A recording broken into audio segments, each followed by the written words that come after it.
My name is Jean-François Rattel. I'm an associate researcher here at the University of Ottawa. Today, the conference is about foreign fighters from the former Soviet Union, within Soviet Union, and as former Soviet Union providing foreign fighters to Syria and Ukraine. Today, there will be a big focus on Ukraine itself. Couple word about the project itself. We applied, Sain Aliyev, Emil Suleimanov and I, almost 5 or 6 years ago on funding to do field work with foreign fighters in Ukraine, in Russia, and Western Europe and Turkey, with the idea of looking at reintegration and fighters continuing their militant career across the former Soviet Union. So at that point, there was no war in Ukraine. The Islamic State was slowly dying down, or at least being under control or semi-control in Iraq and Syria. We received the funding 3 years later in January 2022 to get started on fieldwork. I was about to buy my ticket for Russia. Sain was about to go on his trip to Ukraine, and the war started where fieldwork with foreign fighters in Russia became almost impossible. In the project, we also have other associate researcher. Anna Yosikova is also doing field work with Belarusian fighters, and Alexander Yao, that will present later, is also associate with the grant in general.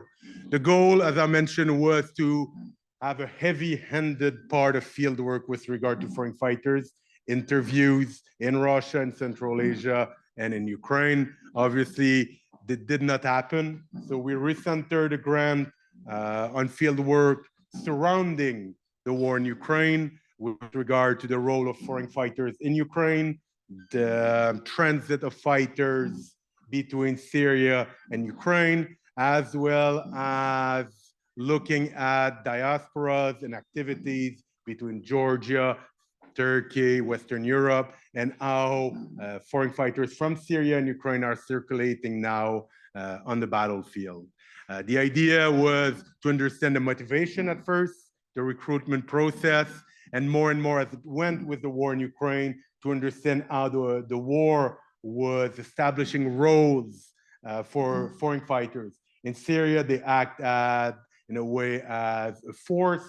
They were used in insurgency. They were used in taking over buildings. The war in Ukraine being very different, we got to look at those units very differently, especially those units being ethnically anchored in grievances, asking the questions, what's the next step after the war in Ukraine?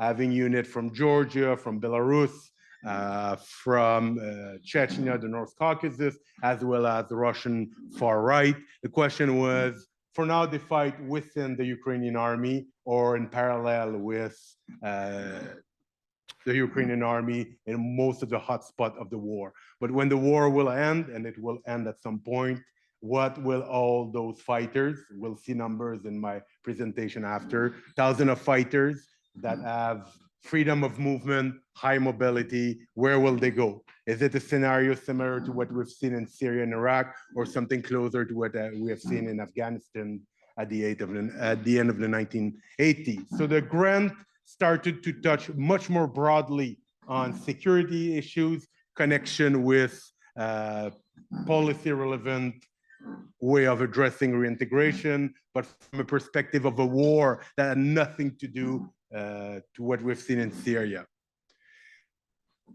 Quick context, the FSU, the former Soviet Union, has imported foreign fighters to a high level throughout the end of the Soviet Union up to 2005, mostly in Tajikistan, in Transnistria, and obviously in the North Caucasus.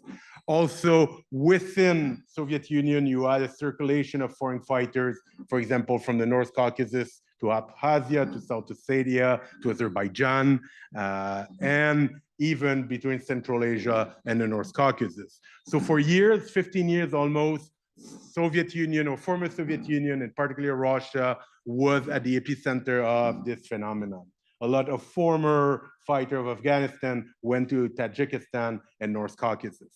Starting mid 2011, 2012, for the former Soviet Union and particularly Russia will, in a way, send over 10,000 people from the former Soviet Union in Syria and Iraq. Some fighters, a lot of people that didn't know where they were going, families and children. The attrition rate of the war was extremely high. The securitized nature of the war really affected the returnees. But at the same time, Central Asia and in some capacity, Russia has been extremely proactive with regard to reintegration of women and children, as well as some fighters in the recent years. Most of the success story of reintegration of foreign fighters appear to come more from Central Asia, Kazakhstan, and Kyrgyzstan, compared to what we have seen in Canada, for example, where we have not been repatriating our foreign fighters and leaving them rotting in jail and prison in northeastern Syria. At the same time as what was happening in Syria and Iraq, you had also in Ukraine many foreign fighters from the former Soviet Union fighting against Russia in a disorganized way in 2014, 2015, organizing along ethnic lines. Chechens, Tatars, we've seen also Georgians, Belarusian, and so on. Those units survived the war, the interwar period, if we can call it the interwar period. I get in trouble when I say that, to set up a whole network of recruitment and mobilization in 2022, reaching over 6,000 to 7,000 fighters that we can most likely identify in Ukraine. Fighters that will most likely survive the war, will have years of training and access to Western weapons and connection within the Western military groups, as well as support from the Ukrainian intelligence and military intelligence. A lot of challenges in the future with regard to Western countries. We have seen many of Canadian Westerners in general joining those groups because they offer the best chance of mobilizing into the war early on in February 2022. So with regard to Canadian security, to the US security in North America and Western Europe, the question of foreign fighters from the former Soviet Union are extremely important. Just an example like that for Canadian people in security, André Poulain connected back in the days in Syria with Chechen groups and remained extremely active until he was killed around Aleppo. Many Canadian fighters cross-fertilized with Russian-speaking fighters in the last couple of years, particularly with regard to the far right. It's our second conference. In Glasgow this summer, it was a closed door conference discussing issues of security. The idea of this conference was to open it to people, to live stream it, to engage more broadly about the debates on foreign fighters, the impact of Ukraine on foreign fighters, and most likely bring experts that had field research experience with foreign fighters, whether it is in Syria and Iraq, in Ukraine, or through social media. The idea was to get a bottom-up approach of the perspective on foreign fighters in order to move away from a lot of propaganda we've been seeing recently, even coming from Ukraine, talking about 20, 30,000 fighters coming early in the war. The idea is also to connect practitioners, and look at the time. I don't want to be the terrible person over time already. The idea is to connect practitioner with researcher, to underline that this research exists. It is not widely available. We don't discuss it enough, but we have experts on every ethnic militant group in Ukraine, from Belarusian to Georgian to Chechens to Dagestanis to Tatars, and there is a very active field of research. The question, as I mentioned before, is what's next after Ukraine? Is it for some people returning to Belarus and bringing the revolution back? Is it from people engaging in decolonization in Russia and bringing the fight in Western Russia, as we have seen in Bryansk and Belgorod, for example? Or is there a role for foreign fighter within post-conflict Ukraine? We know that after 2014-15, a lot of the Chechen and the Georgian fighters were integrated within the ranks of the Ukrainian army. Is it the scenario we're talking about with those 7,000 fighters? Some with very honest ideology of simply, launching decolonization and the end of the Putin regime in Russia, as other is advertised the building of an ethnic or ethnocentric Russian white state, for example. There is cross-fertilization between jihadist group, religious group, a traditionalist group, ethnic group, and far right for now, because they share the same enemy. But at the same time, when that same enemy might stop fighting, might collapse, what is the next step with regard to foreign fighters? Obviously, those people will roam around the former Soviet Union. Some of them have now citizenship in Western Europe. Some of them will use smuggling techniques to come back to Western Europe, as we have seen with Syria and Iraq. A lot of question of securities more broadly. In other words, it is bringing knowledge from expertise of different people. What lesson did we learn for 30 years of foreign fighting in the former Soviet Union, and most likely 50 years of foreign fighting of jihadist-based factions from Afghanistan to Algeria, to Bosnia and other regions? What the lesson we learned with Syria might not be applicable here in a different conflict with a different support of the West, and so on. So different contexts result in different pathways and different motivation. The role here is to start that discussion. The war will not end tomorrow, but certainly what we're noticing in Ukraine is the level of attrition of foreign fighters is extremely low. In fact, we make a big splash of 1 or 2 foreign fighters being killed in Bakhmut or, for example, in southern Ukraine these days, meaning that the vast majority survive and get better at what they do. Before finishing about that, reminder that the conference is live streamed. If you don't want your presentation to be live streamed, just let me know. We'll cut the feed upstairs. I want to acknowledge that the conference was sponsored and by the CIPS, as well as the Social Sciences and Humanities Research Council of Canada. I have to say that without Anna and Renee, I don't know I would have done it. I figured that it was more difficult to organize a conference, to get people to come in the same room, to agree on a plane ticket, than doing field work with jihadists in Chechnya, or even being interrogated by the FSB for hours. It was a painful process. I learned a lot in that, but I'm pretty happy with the lineup we have and the guests that we have in the audience. Just a quick overview of the program. We'll start with a military and tactical discussion of the war and how foreign fighters connect to it. Then we'll move to a broader perspective on Ukraine, issues with mobilization, with the country, with the root causes of the conflict. Then to move into a deep dive into one set of actors, the Caucasian actors. We'll start this afternoon and finish tomorrow morning. We'll discuss about Southern Caucasus, we'll discuss about Chechnya, we'll discuss indirectly about other minorities from the North Caucasus with regard to the mobilization of foreign fighters, but also with regard to political actors surrounding those fighters. So more and more what we're seeing in Ukraine is that a lot of groups are organizing their political structures and mobilization around informal and formal armies that are banding together against Russia in Ukraine.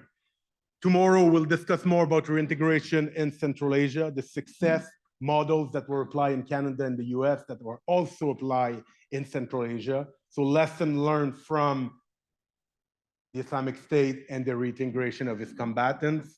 What can we move toward Ukraine in the future of those combatants? And we'll finish with a conceptual and comparative analysis between Syria and Ukraine, and more generally about the phenomenon of foreign fighters in the recent wars. I hope you enjoy the conference.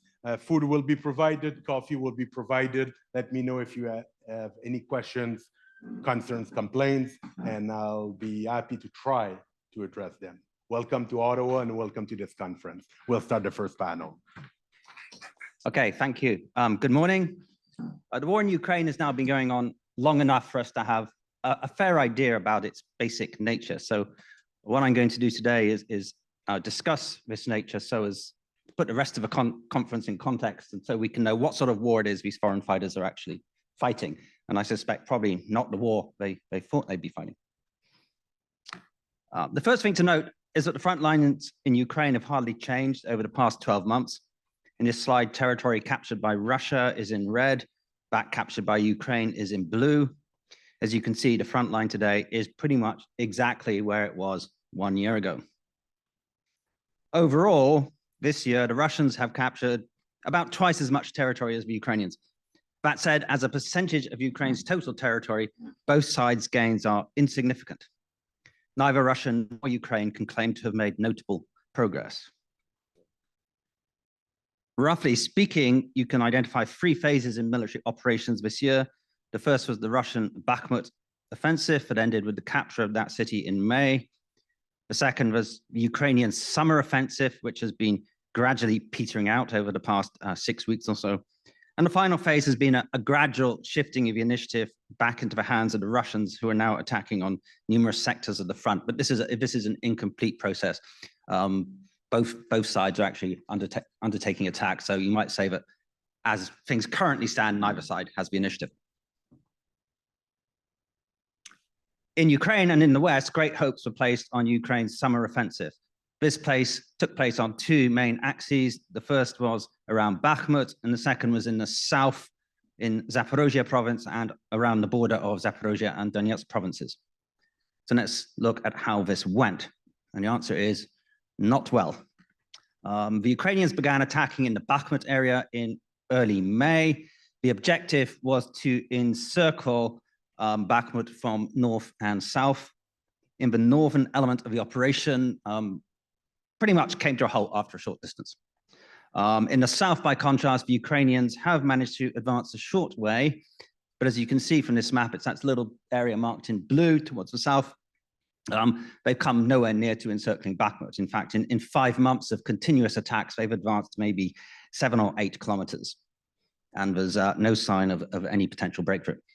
An interesting point about this part of the front line is that Ukraine's slow progress here cannot be put down to Russian fortifications and minefields because they're absent on this part of the front. And this suggests that there therefore must be something else which explains the lack of offensive success. On the southern front, the Ukrainian summer offensive began in early June and took place along 2 axes. The first was on the right of the side, it's so-called Vremelsky salient, which is a part of the line which bulged up northwards. And the second area was south of the town of Orykhov, that's to the left. In the area of the Vremelsky salient, the aim was to break through the Russian lines and advance towards Mariupol, which is down there to the bottom right on the Azov Sea. This the Ukrainians were unable to do. Over a period of 3 months, they flattened out the ledge, capturing the area marked in green, but they then ran out of steam, and for the past 6 weeks, the front line here has hardly moved. Progress along the other axis, south of Orykhov, has been equally limited. Initial Ukrainian attacks suffered heavy losses from Russian minefields, anti-tank systems, artillery, and helicopters. Eventually, the Ukrainians managed to create a salient in the Russian line about 10 kilometers deep and about 10 kilometers wide, shown here. For the last month, however, there's been almost no progress.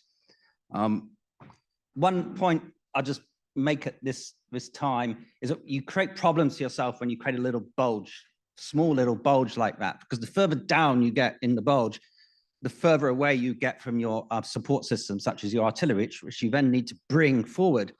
And by you then bring them into range of enemy systems, particularly enemy drones. So you find that your available firepower is being reduced. At the same time, you lack air cover as you get into that area because you can't bring in safely air defense systems or electronic warfare systems because they'll be immediately spotted and destroyed. So once you're in that salient, and the further down in that salient you go, the more vulnerable you become. Also, the enemy knows where you are. You're in the little box, and you've probably got 2 or 3 routes you use every day. They know where you're coming. So the problem is that if you advance on a very narrow front like that, there's a basic limit to how far you're going to go. So you need to widen it. And that's what, you can see the little blue Kalashnikov said, that's what the Ukrainians have been trying to do for the past 6 weeks, but without any success. Really, to succeed, you need to attack on a much broader front, but logistically, that's beyond either side at this point in time. So the Ukrainian summer offensive was a clear failure. Some analysts claim that this isn't so, saying that the purpose of battle is not to capture territory, but to destroy the enemy's army. The problem with these claims is that first, this was not meant to be an attritional battle. It was clearly designed to break through to the sea, and in that it failed. Secondly, there's no actual evidence that the Ukrainians have gained a significant attritional advantage in this battle. The reality is that we don't actually have good evidence and good data about relative losses. But there's no good grounds for supposing that either side has gained a significant advantage over the other. So for instance, one Western analysis looking at this part of the front from June to September, based on photographs that should appear online, calculated the Russians had lost 403 pieces of heavy equipment down in the bottom left there. The Ukrainians lost 394. In other words, basically exactly the same. So reality is that neither side at present is gaining a significant advantage. And it cannot be said that the Ukrainian offensive succeeded in attritional terms in wearing out Russian reserves. And the fact that Russians are now attacking on other parts of the front suggests that they still have considerable reserves to them. This is a well-known Ukrainian military analyst who just points out that idea that the Russians lack reserves is not only inaccurate, but lacks substantiated data. And then he says, the enemy at the bottom, the enemy remains formidable and capable despite all their shortcomings, and they still possess considerable capabilities, blah, blah, blah. When individuals push the narrative that the Russians are on the verge of collapse and have exhausted their reserves, it fosters unrealistic expectations. And one might say the same in reverse, that the idea that the Ukrainians have exhausted their reserves is equally unrealistic. As I mentioned, the Russians have recently gone on the attack themselves. Last week, particularly, there was an effort to encircle the city of Avdiivka, shown here. This map slightly exaggerates Russian gains on the north, but it gives an idea of what it is they were trying to do. That's to say, pinch the city from north and south.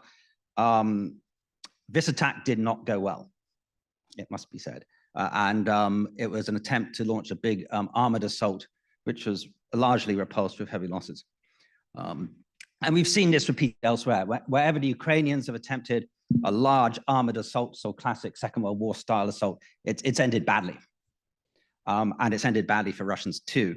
Where the Russians and the Ukrainians have made gains, it's tended to be by using small-scale infantry assaults backed by large amounts of artillery, the aim being to make very incremental advances, 100 meters here or there, which is not, in the wider schemes of things, desperately significant.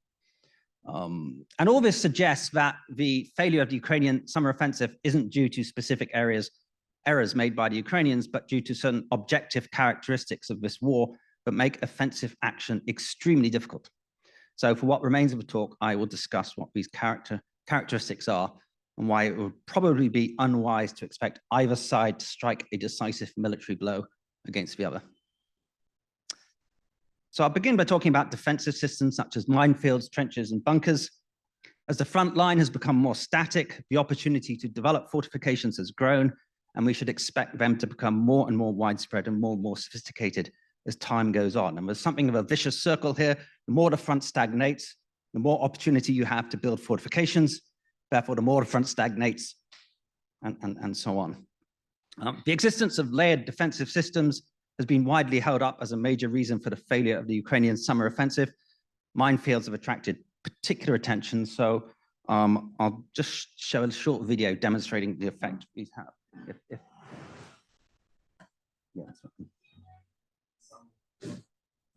So you notice how everything in the war in Ukraine is filmed from above, which is probably a first in war.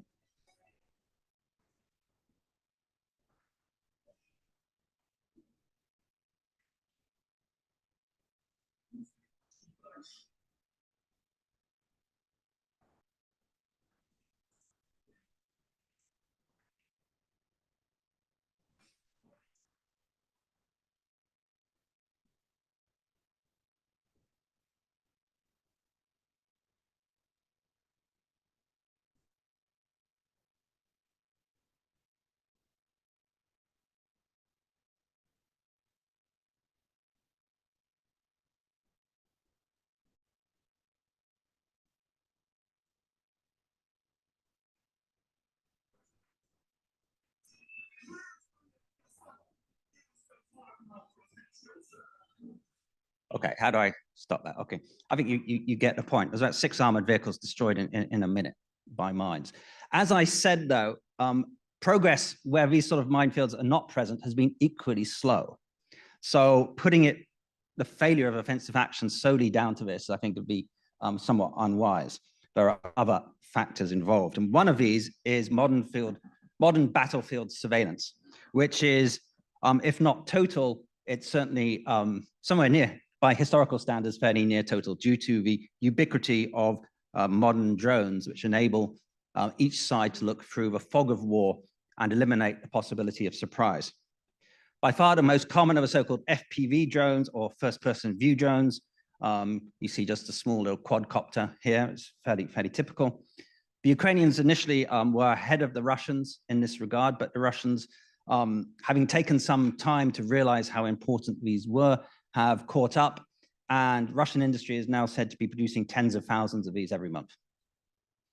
Almost every Russian and Ukrainian unit has its own drones, which it uses to survey the countryside around it. Hiding men and equipment in these circumstances is extremely difficult. Battlefield surveillance needs to be allied to the means to exploit the knowledge acquired. This is now available. Improved communication systems mean that intelligence about enemy movement can be relayed to weapon systems in a manner that allows a response within a few minutes. Making the situation even more dangerous is the fact that modern weaponry allows for considerable precision. So enemy movements can be detected and struck precisely very quickly. Various tools are available for this purpose. Precision artillery rounds such as Krasnopol, rockets such as the American HIMARS, glide bombs, which are the Russian Fab series. These come as big as 1,500 kilograms. Loitering munitions and so-called kamikaze drones and others. As you can see, the kamikaze drones in particular are being used with massively increasing frequency. This is becoming a drone war, and we can expect production of drones to continue to grow exponentially over the months and years which follow. So you can see in the slide right how the increase in FPV drone use before and after the beginning of Ukrainian counteroffensive, but also glide bombs in the middle and Lancet kamikaze drones have also increased substantially. Just to give you an idea of what the Lancet drone does, which is the sort of one of the main Russian kamikaze drones, here's a little video. The Russians are said to be producing several hundred of these a month.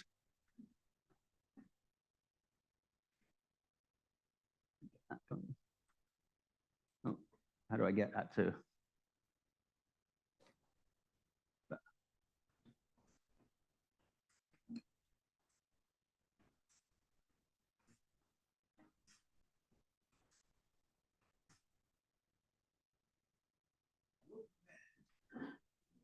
Today, we have an exciting topic to discuss: how the Russian Lancet drone has proven to be a game changer in the ongoing conflict in Ukraine. Look how that one swerves around. Very precise. Behind its success. So let's get started. The Lancet drone, developed by the Russian military, has showcased its exceptional capabilities in the Ukrainian field. One key factor contributing to its success is its stealth technology. The Lancet stealth features allow it to operate undetected by Ukrainian radar systems. This gives the Russian military a strategic advantage, as it can conduct covert operations with minimal risk of detection and interception. But stealth alone isn't enough. The Lancet's offensive capabilities make it a formidable weapon on the battlefield. Equipped with advanced imaging systems, the Lancet provides real-time, high-resolution imagery, enabling Russian forces to identify and strike key Ukrainian targets with remarkable accuracy. What sets the Lancet apart is its adaptability. Its design allows for quick mission customization based on operational requirements. Whether it's gathering intelligence, conducting surveillance, or engaging enemy targets, the Lancet seamlessly adapts to changing scenarios, making it a highly versatile asset on the battlefield. Okay, as I said, the Russians are said to be producing hundreds of these a month now. we should expect that production to continue increasing. If the war continues for several more years, we'll probably be seeing thousands produced a month. Yeah. The use of kamikaze drones and FPV drones, it's really is very striking, and it's having a massive influence on operations. Now you'll notice in these videos that video just shown that you only ever see one piece of equipment. You don't see like a whole battery of guns lined up next to each other. And that reflects how the armies have responded to the situation, which is by extreme dispersion. Okay? This applies not only to the front lines, but to anywhere up to 100 kilometers behind the front lines, all of which is in range of drones and long-range rocket and missile systems. Successful offensive requires stockpiling of huge amounts of weapons and ammunition, but this is now very difficult. If you put a big ammo dump anywhere within 100 miles of the front line, it's going to be found and destroyed. Okay? Everything has to be very widely dispersed. So if you watch these videos of Ukrainian attacks in the summer, you'll notice that on the map, it says there's like 5 brigades here or something, but you only ever see one company, that's 100 men, 4 or 5 vehicles attacking at any one time. So that's sort of the largest scale attack you normally have. The attack by the Russians at Avdiivka last week was unusual in that supposedly it was 2 battalions. Okay, but most attacks are one company, 100 men. Okay, if you amass any more than that, you will be spotted and destroyed and suffer mass casualties. Now, this is problematic because to win, you need to concentrate force. Okay, which means therefore that any gains you make can only be very local and limited. So the preferred, or at least the most successful method of advance, and perhaps my colleague coming up next will talk more about this, tends to be an advance by infantry of one bound, so from one tree line to another, supported by as much artillery as you can. You then get counterattacked by the enemy. Maybe at the end of the day, you've got to the next tree line, and then you can repeat. It's what in the First World War was called bite and hold. This process is very slow. It puts a heavy burden on the infantry, which suffers heavy casualties. Both sides depend on large-scale artillery support. Much of this is actually not very precise. Instead, they rely on volume, in part because volume plays an important role in suppressing enemies. The result is a huge expenditure of ammunition, running to millions of artillery shells per year. This in turn results in considerable physical destruction. And I've got here a video from a Ukrainian drone showing the village of Andreevka near Bakhmut, which the Ukrainians captured a few weeks ago, but captured is a somewhat loose term because when you see the video, you'll see that there actually isn't any Andreevka anymore.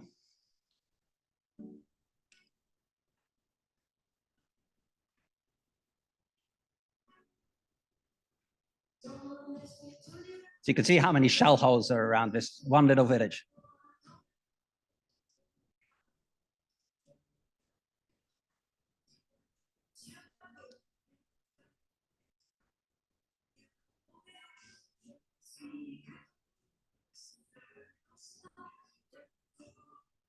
Okay, and that's just one little village with a population of 100, maybe. You imagine what sort of damage you'd have to do to capture a big town or a city.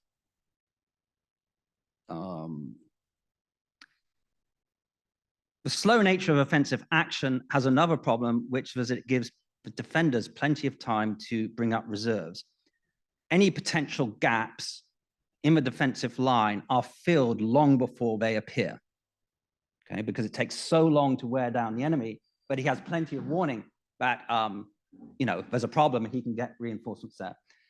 As a result, the chances of a breakthrough are fairly minimal. How many minutes? 1 minute. Okay, so I cut this, and even so, we've ended up. So the result is we've ended up in a war of attrition, essentially. What will decide this war of attrition? I did a lot of research on this for this talk and then realized I had no time to talk about it. But there are 3 factors. The first is Ukrainian manpower. If any side is going to have a problem with manpower, it's the Ukrainians, simply because their population is much smaller. Also, they have a massive shortage of young people. There's a natural demographic dip. The young people have fled the country. This is a significant problem. We also have problems in actually mobilizing people. Okay, so that's one thing to look out for. The second is relative military production. basically this measures Russian war production against Western war production. Russian war production is actually higher than Western war production in most key areas, such as tanks, artillery shells, so on. It's not enough to meet the Russian army's needs, so they're running down stocks. So the question is whether the Russians can increase production enough by the time their stocks run out. But on the other side, the same issue applies. We, the West, is not producing nearly enough. It doesn't produce enough for of what the Ukrainians are losing day by day, right? So the Ukraine is surviving by the Western states running down their stocks and disarming ourselves, in effect. So the question which then arises is one of Western willpower. You know, how much are we willing to disarm ourselves? If this goes on for 2, 3, 4, 5 years, then we're going to start finding it very difficult to keep supplying weaponry on the current scale, because we're just not producing it, even with the increases which are going on. So I think these are 3 factors which will determine the ultimate outcome. But it seems likely that in the foreseeable future, this is probably not going very far. That's a very regrettable conclusion, but that's how I see it. All right, good morning, everyone. I believe this is on. So my name is Harry Gorham. I'm also a PGR student going into my 4th year at the University of Glasgow. My area of research really doesn't focus on the current war in Ukraine, but my day job currently, I'm a staff officer at the Canadian Army headquarters. So much of what we do, I think, on a daily basis is focused on what's happening on the ground in Ukraine. So hopefully I can perhaps shed some light and perhaps complement Paul's presentation. And I think in some respects, ours may overlap. But what perhaps I could contribute is perhaps a little bit of a deeper dive in terms of how Ukraine is currently conducting some of their operations at a tactical level. And as well, I think I'm able to provide some perspective on perhaps how the Russians are viewing the current conflict, some of the adjustments in which they have made, and as to what we're seeing, as I see the picture anyway, and I think this reflects some of the analysis, is that the Russians are learning to adapt, and particularly some of the performance of some of their frontline units, particularly their VDV and some of their other units that have been constituted as counter maneuver elements, have been performing rather well. But overall, the Russian main general staff are also starting to recognize how they need to adjust in the battle space. And I say that because I think it's also important if we're going to be assessing Ukraine's counteroffensive operation. And that's really, I think, the theme of what I'm aiming to present here. We also have to, I think, understand how the Russians have adapted and how they've been able to reconstitute, redeploy, and to establish some of their defensive posture. So just a quick overview, as I think any military brief, and there are military members in here, there's always a very structured way and approach to a brief. So I sometimes have a hard habit getting out of that. And of course, I do have some references, and I'll just maybe perhaps speak to one. I would say that Seth Jones at CSIS is starting to generate a lot of good analysis in assessing Ukraine, their tactical performance. So if anybody's interested in that particular area of the study, I recommend it. So just perhaps as to what I alluded to earlier in terms of the background, we do see that, or what we've developed, and I'll also highlight too is, as opposed to Paul, my slides are rather busy, but I think I'll be able to keep to the time frame allotted. But just in terms of a background, I would say that after autumn of 2022, we did see somewhat of a restructuring, as well as some considerations on the part of the Russian main general staff on how they're going to fight the next operational bound of this conflict, which really translates into them adopting a defensive posture in light of the fact that the Ukrainians were able to seize the initiative and were able to retake much of the territory, or some of the territory, that is, that Russia had seized during the initial stages of their operation. But essentially, what we can say is that the Russians had identified that they needed to adopt a defensive position, establish one which was in depth, to be able to prevent any penetration by the Ukrainians in what they believe to be a perceived counteroffensive. Now, I would argue that the Russians, towards the winter of 2023, began to understand and determine where the most likely course of action, if you will, that the Ukrainians would take. So they believed that the Ukrainians would focus on the south. I think, as we can see, based on some of the open source reporting anyway, that most of Russia's main defensive efforts and some of their resources, counter-maneuver elements, and how they've reconstituted some of their forces have focused in on the south, because I think that they accurately saw what Ukraine's next operational bound would be. But in addition to that, one of the other strategies, if you will, that we see that the Russians have adopted is an effort to attrite and to degrade Ukraine's rear echelon elements. So their ability to be able to reconstitute and resupply, or the Ukrainians' ability to be able to reconstitute and resupply their efforts. Okay. So just to say, broadly speaking, and I think that this is just certainly my perspective and view of how the Ukrainians believed, or what their objectives were in terms of what their counteroffensive would focus on. And focusing on the south, the Ukrainians most likely attempted to try to cut Russian forces in two, or their ability to be able to resupply and reconstitute their forces in the south. So if you just look at the terrain, particularly in the south, we see where some of those key lines of communication are. So in the southern military district, the Russians have, or what's co-located or situated within Rostov-on-the-Don, is a logistical nub or hub in which they're able to reconstitute and resupply the Russian forces within the south. So the Ukrainians, I believe, they looked at the infrastructure and they thought that by cutting into those Russian elements in the south, they would then be able to drive towards the Sea of Azov and then make it much more difficult for the Russians to be able to put up a protracted defense along a front line that extends about 1,200 kilometers.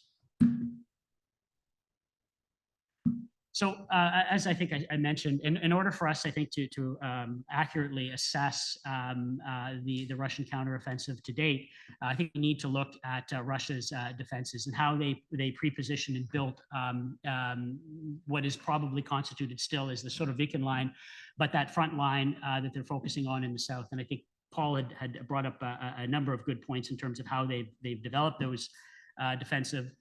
But what we do see is a layered defense in depth that relies on a series of obstacles. But what the Russians have used quite well is the ability to be able to establish minefields in depth that's supported by fires or artillery and counter maneuver forces that will be able to block or defeat Ukrainian forces that are able to penetrate in any degree or any scope of depth. And we have been seeing that the Russians have adapted and reconstituted some of their forces to be able to be more mobile and more flexible in terms of where they need to plug some of those holes and gaps. So arguably, and I don't think this would surprise anybody that's following the conflict, that we have seen the Russians adapt. But what the Russians are also dealing with in many respects is an ability to be able to reconstitute some of the more capable units. But as well, I would also just add one point, because I don't think we have the time to talk about this too extensively, is that I do think that the Russians understood quite well how the Ukrainian forces were reconstituted for this counteroffensive and where some of their limitations would be. And from some of the reporting I've seen, the Russians knew quite well that the Ukrainians lacked certain enablers, particularly combat engineers, if you will, which also form a key component of some of that combined arms capability. So in combat engineers, as an example, they provide some of that mobility and counter mobility tasks that are needed to be able to enable a maneuver element or a force to be able to punch its way through obstacles, and particularly mine belts. And the Russians knew quite well that if there was one component of the Ukrainian army that they lacked, was combat engineers. And even then, we see now in some of their efforts to be able to block as well as to prevent Ukrainians from penetrating further south, they're targeting a lot of the Ukrainian engineering units and other assets just to degrade that capability, which slows significantly Ukraine's ability to be able to conduct those types of operations in a very difficult environment, particularly with a capable adversary, which is defending in depth. So how are Russians' defenses organized? I think Paul went over this quite well, but just from I guess, a broad context, we see that defensive line. But once again, The Russians have proven quite capable in establishing these defensive belts, and they've used minefields quite effectively because they now have a very good understanding as to how to use the terrain. Perhaps you could look at the initial stages of their invasion of Ukraine and be quite critical as to how they understood that battle space, how they understood the weather would affect their operations or terrain would affect their operations. But the Russians, over the course of the last year and a half or so, have adapted, and they now understand that battle space quite well, and they're using the terrain to great effect to block Ukrainian forces from penetrating south or prevent them from advancing any further into their defensive areas. And and I think as well, getting back to another point that I made, is that the Ukrainians, I think, had a very good read on what the Ukrainians were trying to achieve in the south. And if you look at around places, particularly around Tokmak in particular, which is just north of Melitopol, and some of those key lines of communication, I think the Ukrainian or the Russian main general staff understood that that was probably going to be a main line or a main axis of advance for the Ukrainian forces. So looking at Russian defenses in depth, and I will apologize, some of these are busy, but we do see, and I guess getting back to my initial point, is that the Russians were able to use the terrain quite effectively. So they were able to funnel, establish kill zones, and they had clear expectation or anticipation of where Ukrainian forces were going to go to be able to either seize key terrain, so terrain that they would need to be able to take that would enable further or future operations, perhaps like a bridge or perhaps an elevated area within the battle space. But also too, that the Russians understood that the Ukrainians would lack significant air power to be able to support and enable some of their maneuver echelons that were attempting to penetrate Russian defenses. But I will also add that one of the things that many analysts were critical about the Russians during the initial stages of the invasion was their inability to be able to plan or put force outputs that could fight in urban environments or built up areas. But we are seeing now, certainly from a defensive point of view, that the Russians have adapted, and by a lot of the, by many reports that I've seen and from some of my own personal interpretations, is that the Russians now have proven that they're quite capable of fighting in built up areas. The Russians are also now improving their ability to employ sensors and integrate them into some of their fires. And when I mean fires, some of their precision and indirect fires. And the Russians have learned and adapted. And so I think by one report I've read, Russian counter battery fire, and perhaps maybe Lieutenant Colonel Holtz can maybe elaborate on this, is that they've been able to shrink. At the beginning of the war, they were able to respond in about 17 minutes. Now we're seeing that time gap close between 3 and 5. And maybe perhaps Paul, you're seeing something similar. So we are seeing a significant improvements of the way that the Russians are able to be able to adapt in their defensive operations. Not to mention, of course, and I think Paul highlighted it quite clearly and very well, how they're using UAS systems. So that sense function, the ability to be able to detect and determine where an enemy is moving, where their command and control nodes are, we are seeing some improvements in terms of how the Russians are performing. So just from a tactical view, I just want to highlight exactly in terms of what we're seeing with regards to how Russians are employing that defense in depth, using arguably an area defense, so that means that they're able to absorb a penetration or a push or an advance on the part of the Ukrainians. And then they're able to either fix that enemy or the Ukrainian element in place by slowing their advance and then coordinating fires, precision, indirect onto those Ukrainian elements to block or to attrite them. Okay. And once again, those minefields the Russians are packing them quite tightly. And given the fact that the Ukrainians have significant challenges in terms of reconstituting combat engineers to be able to support their operations, not necessarily just on multiple fronts, but as well, I think that the Ukrainians are concentrating them in areas where the Ukrainians are achieving some success. Certainly since June, I would argue that as part of the Ukraine's efforts to try to exploit some of these localized successes in and around Tokmak as an example, most of their engineering units are positioned with or located with some of those Ukrainian elements, vice perhaps in the north where the Ukrainians are conducting some operations in and around Bakhmut. So we're seeing the Ukrainians being stretched, but they're concentrating in an effort to try to build upon some success. So just perhaps another tactical view of what some of those dragon teeth obstacle belts look like, which are meant to prohibit mechanized units from advancing. and as well, the Russians have significant engineering resources and equipment to be able to develop these defensive and these trench line systems very quickly. So I think this is probably much of the point of the discussion that I want to have, is that what are some of Ukraine's military options? So we've seen during the initial stages of Ukraine's counteroffensive operations that they've been using largely brigade maneuver elements that are intended to conduct combined or shall I say combined maneuver operations to be able to achieve breakthroughs and penetrations along Russia's defensive belt. But arguably, Russia has understood the limitations of the Ukrainian military. And I would also go back to maybe Paul's earlier point is that mass still matters in many respects, even in I think, contemporary warfighting environments.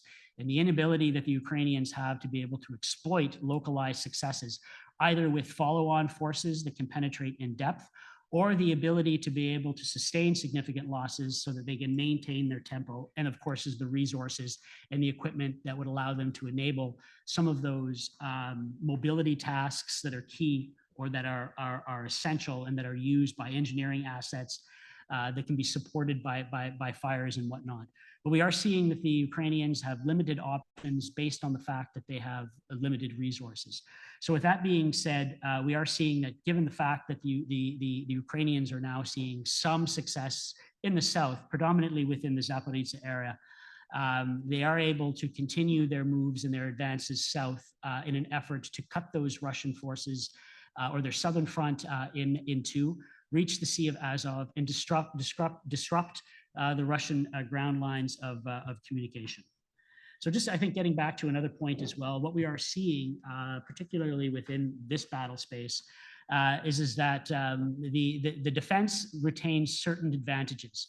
And in line with some of the comments that were made about Ukraine's inability to be able to draw upon resources or reconstitute or have the follow-on forces or resources to be able to exploit localized successes. So even though the Ukrainians are fighting at the brigade level, they really do lack, the brigade level being that they have those maneuver elements that are supported and sustained both by fires, but their inability to be able to draw upon significant reserves to be able to exploit and push back or through some of those Russian defenses and layers that are in depth. So one observation that I think we can make, given the fact that Russia is continuing to achieve some local success in blocking and penetrating success, is that the defense still retains significant advantages. And as I've alluded to earlier, given the fact that the Russians are also improving some of their ability to be able to identify and target not only Ukrainian C2 nodes, but some of their rear echelon logistical sustainment elements in their rear areas. So those key critical components that provide material resources and support needed to be able to allow frontline echelon units to be able to exploit those successes. So very quickly, talking a little bit about the combined arms approach.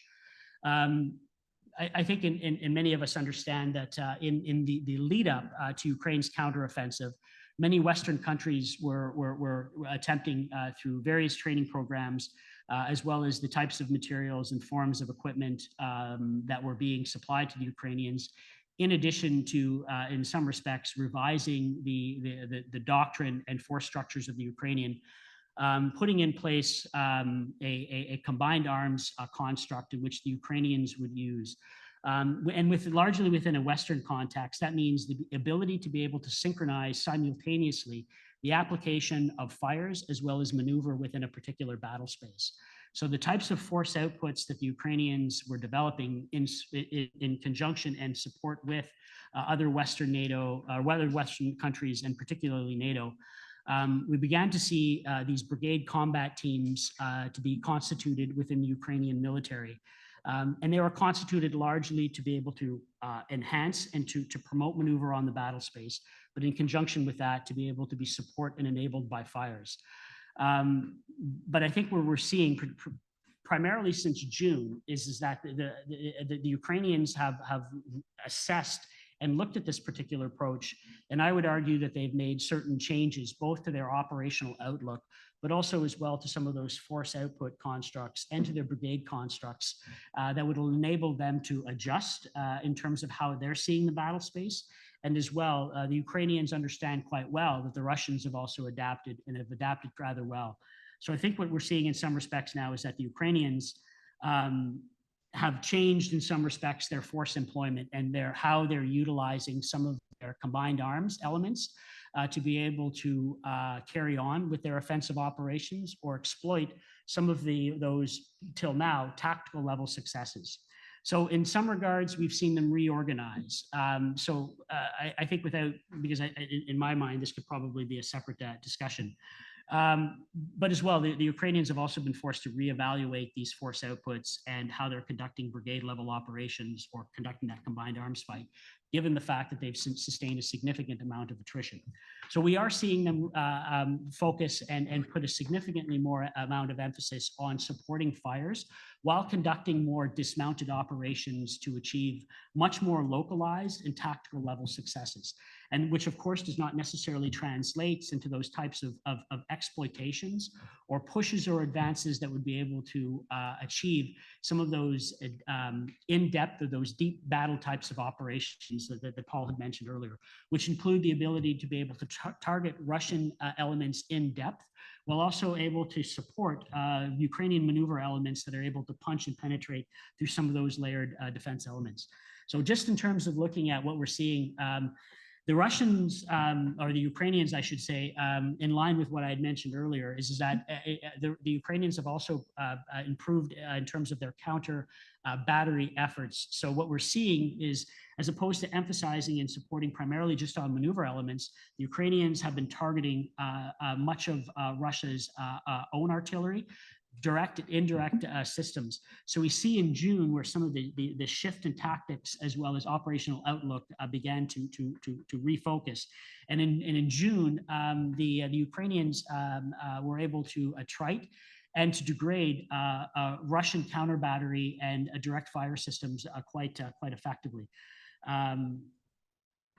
And what is essentially happening on the ground right now, in line with some of those reforms and the restructuring of Ukrainian elements, is that, as mentioned earlier, in and around the Zaporizhzhia area, the Ukrainians are achieving some localized success, even though there's some operations that are conducting just to the north and south of Bakhmut, largely in an effort to perhaps maybe draw Russian forces into those areas, where Ukrainians continue to push and advance towards an area near Tokmak.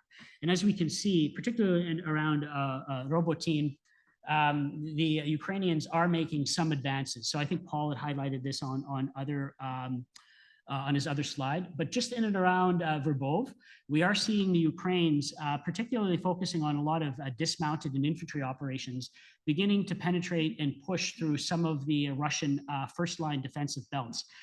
But what we're not seeing, though, are some of the deeper penetrations that were expected during the initial stages of the advance. So I think what this means that it's not an indication, even though we're seeing those local successes in and around Verbov, there's no indication that the Ukrainians will be able to exploit this success and push some of those brigades in reserve that were meant to be able to push further south and penetrate into Russia's rear areas, as well in terms of cutting off some of those key lines of communications.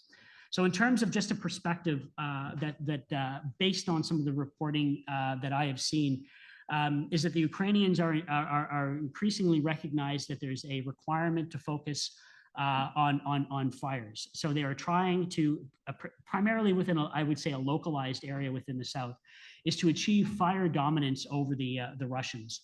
And even though that the Ukrainians continue to adjust some of their force employment models, we are still continuing to see, particularly from June until now, that they are sustaining what I would argue is the types of losses that they cannot achieve.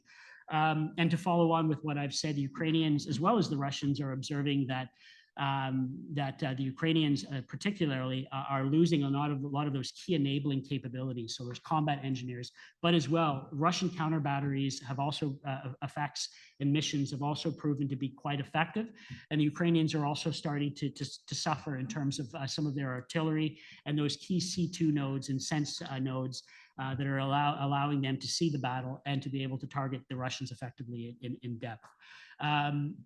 I'll just also highlight that another observation that has been made by some academics as well as some observers is that the Ukrainians are also lacking a significant number of experience and skill sets, particularly at the operational staff, which is impeding their ability to be able to maintain planning cycles. So I think as most conventional militaries will understand, the ability to be able to maintain and coordinate a brigade's efforts through various planning cycles, it's quite extensive. And the Ukrainians are lacking experience and skill sets between the ranks of captains all the way to lieutenant colonels. That's certainly one observation that has been made. And it's those key ranks that are able to enable the brigades to be able to plan and coordinate those tactical level activities. So even though we focus extensively on the material aspect of the war, there are some indications to suggest that the Ukrainians, in terms of like some of those personnel and key experience skill sets, are beginning to suffer. Well, thank you very much. I think Paul and Harry set the stage of understanding the war. The challenge looking at foreign fighters then is that contrarily to what we've seen in Syria and Iraq and earlier in Ukraine, 2014-15, the role of foreign fighters is rather minimal tactically within this conflict. At the same time as they are adapting to this conventional warfare of attrition and maneuvers, foreign fighters in Ukraine becomes more dangerous from the long run in terms of operational capacity, and very different in terms of context from what we've seen in Syria and Iraq. In order to explain it differently, in Syria and Iraq, you had volume and ideology, but the level of attrition of that war really led to the fact that there was little left of a danger after the war.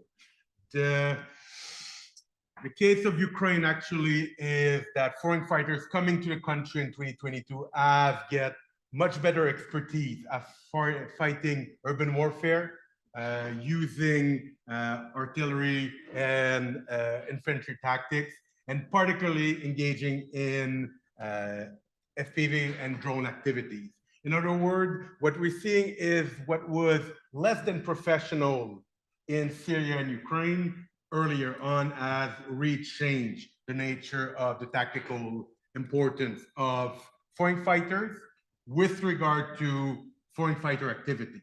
In a war of over 500,000 soldiers with high-level attrition warfare and high technologies, foreign fighters will play a very limited role with regard to behind enemy lines activities, urban fighting like in Bakhmut, and a few other things like that.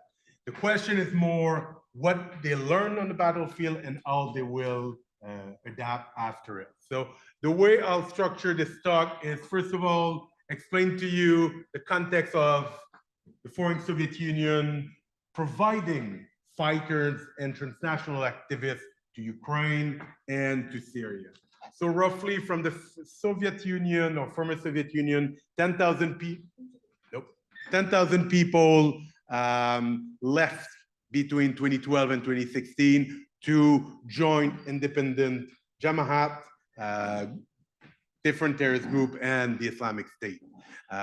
We're talking probably at 20% of women and children. We're talking a lot of young Salafists from Dagestan and Chechnya, not many with battlefield experience, very limited numbers of Chechen fighters, Georgian fighters, and people from the diaspora went to fight in Syria. We count them in maybe hundreds. The vast reason of them mobilizing to Syria was maybe the caliphate ideology and its social project, certainly the level of religious repression in Russia and in Central Asia in general, and most likely because Moscow gave them money, passport to leave the region before the Olympics. So all of that really mobilized very different people, but those people had different objectives. They didn't really know how to fight. They went in Syria and Iraq, most likely to go in the meat grinder. And what was left was core fighters, seasoned Chechen and Caucasian fighters that have fought for a long time, that established network over there, and that connected with many of the second generation Muslims in Europe that fled the first and the second Chechen wars. If you look at numbers in France, in Germany, in Belgium, roughly 10% of their foreign fighter contingent were North Caucasian, many Chechens, well overrepresented from their impact in terms of migration and refugee population. In Austria, we're talking of 50% of Chechens of their contingent, the rest being mostly people from former Yugoslavia. In other words, the picture of the Syrian battlefield was a lot of people going, not much military experience that were for a long run having an impact for returnees, but very strong existing network that used Syria as a safe haven. Those people managed to circle back to Ukraine, circle back to Western Europe, and some to the Caucasus, but in very small numbers. From the 10,000 of people that went, 50–60% went into attrition prison. Many were reintegrated in the program in Central Asia and Kadyrov, and a very little minority remained in the returnee things. In Ukraine in 2014–2015, you had small groups of Chechen fighters, Georgian fighters, Belarusian fighters that went in Ukraine in a disorganized manner where the Ukrainian government let them come in, but didn't really check who was useful, if they had resources, if they could contribute on the battlefield. Many of those groups, under 1,000 most likely, fought very important battle in Ukraine and connected to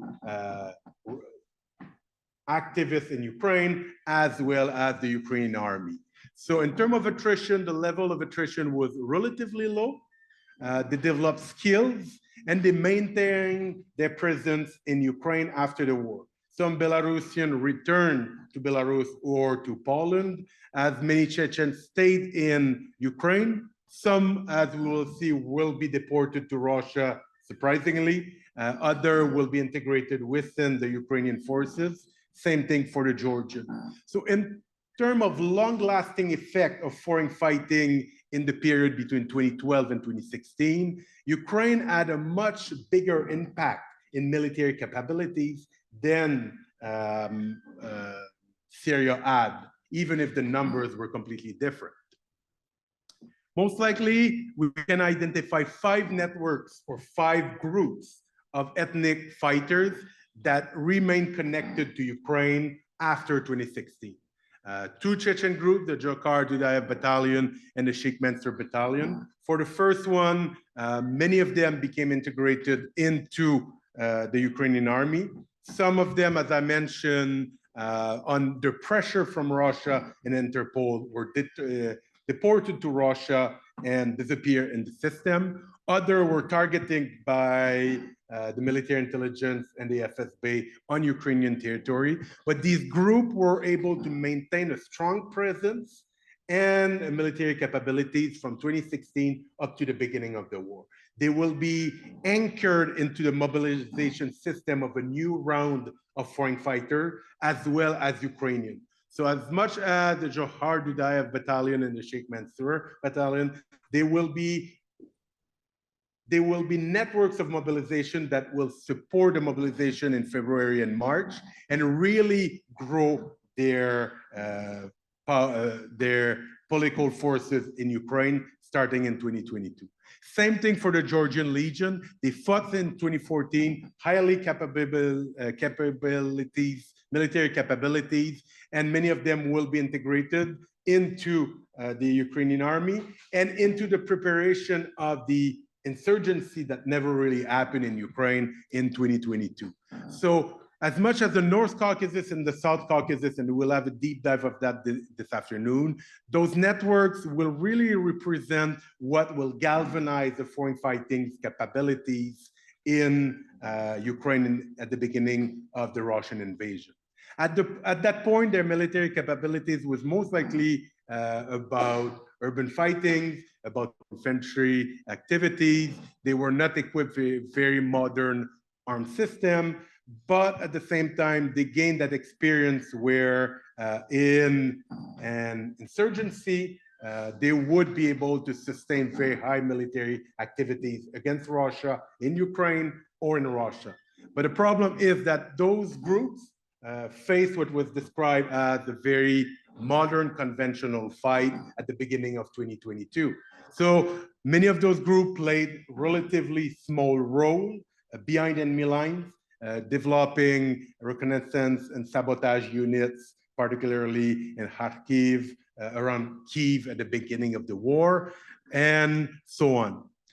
With regard to the Belarusian fighters, they were very active in 2014, demobilized in 2016, and remobilized following the protest in Belarus in 2020 within Ukraine. So Ukraine really became, for Chechens and Belarusian, really safe havens where they could reorganize political movement as well as some kind of military formations that could act as game changer later on. So here you have 5 main networks of activists that were never destroyed or fully demobilized at the end of, let's call it the 2014-2015 military operation. At the beginning of 2022, the Ukrainian government will launch a call for foreign fighters all across the world, claiming that they receive over 20,000, 30,000 people coming from everywhere. They will require military training. They will be much more organized in pushing those fighters into proper military units. They will also connect very well with Poland that will facilitate the transit of sketchy people as well as Western people. People that we have seen, Chechens in Syria for a long time, will appear randomly throughout 2022 and early 2023 in Ukraine. We will not really know how they move from Syria up to Ukraine, but most likely with the support of Western government into getting those groups active into the military intelligence. At the same time, many Russian citizens will be integrated in foreign fighter battalion from the far right, but also more generally from different national minorities. We know for a fact that they were heavily vetted by the military intelligence in Ukraine. It took almost 8-9 months before we start seeing those people connected to military operation in Ukraine. What the war in Ukraine made for foreign fighters, particularly from ethnic group, from Belarusian group, Georgian and Chechen. It is a major game changer because suddenly they had access to Western weapons, proper equipment. They were integrated into military battle plans by the Ukrainian military, and the collaboration with Ukrainian forces was much better. Add to that a level of safe haven that Chechens or Belarusian did not have in years. The last safe haven of that level for Chechen fighters was in Georgia, probably in the beginning of the 2000s, at the beginning of the Chechen War. So those foreign fighter groups had the occasion now to mobilize, recruit, and organize politically against Russia or against other local governments. So their numbers grew significantly faster because they start recruiting Westerners, they start recruiting outside of their ethnic network, and they start recruiting Ukrainians that didn't want to go through the traditional channels and choose to instead engage with those ethnic battalions. Chechen groups were roughly a few hundreds, moved to over 1,000 fighters. The Georgian fighters, a few hundreds to earlier, moved to much bigger numbers, much better equipped, and involved in very key battle in Kiev, in Bakhmut, in Kupiansk, even in Kherson, in the maneuvers. So in that case, those foreign fighters in Ukraine are not simply people that came to play war games in Syria or in Ukraine. They are definitely more equipped to engage in modern warfare. For example, I'm not as technological as Paul, but I could show you several clips online where Chechen battalions are using drone extremely effectively to strike Russian tanks, and within Russian bunkers flew from hundreds of meters inside a bunker to kill Russian soldiers. Those technologies, those skills will become extremely important in the next step of the battlefield for foreign fighters. They play a small role because there are a few thousand in Ukraine, but within an insurgency that would go in Belarus, that will go in the North Caucasus, and in Russia, you are suddenly seeing a game changer. Game changer, much bigger than maybe what we have seen with the Afghan Arabs in the 1980s, much bigger than what we have seen from the returnees of Syria that security services in Western countries are hype because of Paris and Brussels, but played a very minimal role in terms of key military role in battlefield or in terrorist activities. If we look at numbers, Syria and Iraq, most likely on a 3 or 4 year period, you're talking about mostly 500 seasoned fighters, most likely families, and the level of attrition and prison and arrest making that battlefield very limited. At the same time, in 2023, right now, we identify at least 1,000 fighters with regard to the Georgian Legion, 1,500 and maybe more with the Belarusian unit. They are not all united along one front. I'll talk about it in a second. Chechen groups, 4 or 5 different ones, but certainly over 1,000 fighters, not talking about political activists and people from the Chechen Republic of Ichkeria. And from a perspective of far-right groups that I'll discuss in a second, at least few hundred combatants, as well as people that are supporting those Russian nationalists and others. So if I explain it differently, much bigger mobilization for Syria, but much smaller effect. The current status in Ukraine is that you have at least 4,000 or 5,000 seasoned fighters with an expertise in modern warfare, with access to modern equipment that are battle ready to be involved in military activities in Belarus, Russia, or even in other part of, let's say, the North Caucasus, the South Caucasus also. Who are they? A broad mix of very different people. You have Russian far right. You have heard of them a lot with what happened in Bryansk and Belgorod this summer and the spring. The Volunteers Corps of Russia that put videos online where they entered the border region of Russia, took over certain checkpoints, engaged in a word battle with Kadyrov and others, and were involved with military equipment. Probably very bad guys, people that we don't wish turns toward the West, but in a way, if they turn toward Russia, it might be at Western advantage. You have also political groups that connect with different groups that advertise for the decolonization of Russia, what is called the civic, and I apologize for the typo, the civic council. They are a mix of different nationalities and ethnicities from Russia, advertising for refederalization of Russia, a change of its political system, through violent means or through political means. In both cases, uniting Buryat, uniting Tatars, uniting Chechens, Confederation of Northern Caucasian people and Montenegrin people, a group that is much more politically active, but is developing its links to military units. A lot of supporters, a lot of networks in Russia, but not as much in terms of mobilization at the military level. Then you have a bunch of nationalist groups that have different nationalist grievances, from Chechen independence to Tatar activities in Crimea to the activities against Lukashenko's regime and the democratization and the liberal democracy in Belarus. At the same time, political groups and fighters are not on the same page. Fighters, most of them advertise that they are fighting. Political ideas will be for much later. From Doshkar Dudayev Battalion, from Kalinowski Battalion, are not actively engaging in the political project of reforming and changing Chechnya. They are fighting Russian on Ukrainian territory. You have already only 1 minute. I'll abuse my privilege to continue a little bit. We have a bit of time.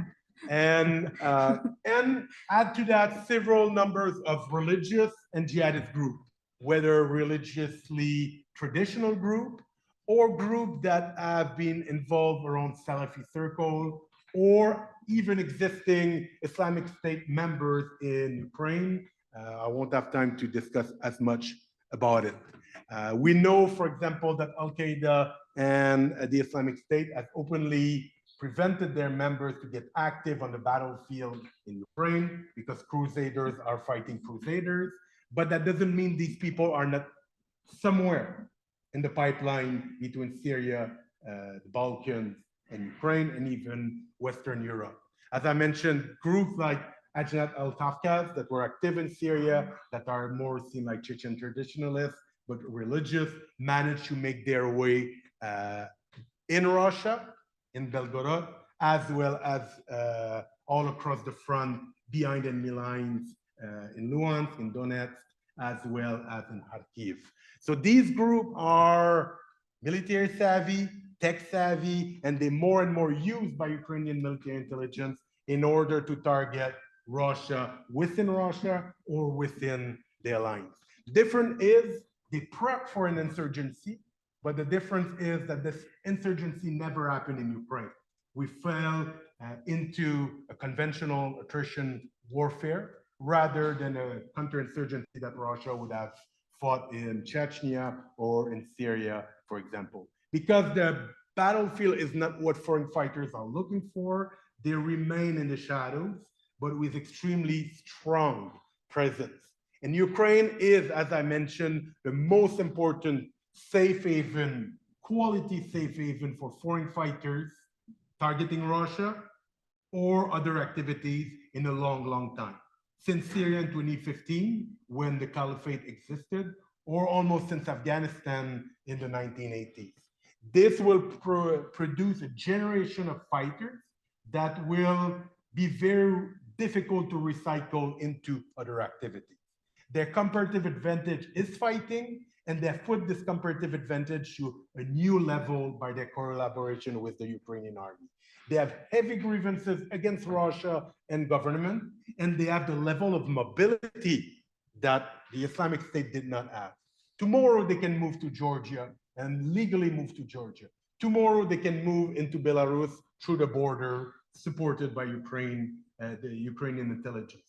Tomorrow they can go and engage in an insurgency on Russian territory with hundreds of fighters.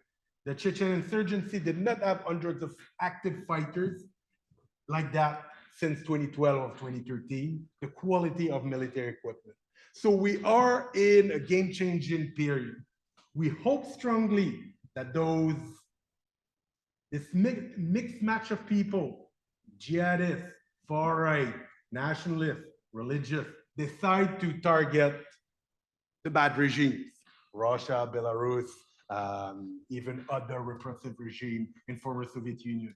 But it would not be surprising that certain people among those people choose to turn their look the Western way. Not many, but it is certainly a security issue that should be discussed, reflect completely differently of what was done with regard to Syria. In Syria, there were jihadists, they were identified by Western services. Here it is different. Westerners went there, every government we're happy to send and say we don't want to look who's going there. These people mingle, enjoy the war. Canadian Americans mingle with Chechens or Georgians. It's all over the internet. What will be left of that is a very unique landscape of political activism and insurgent activities for the next couple of years. Thank you very much.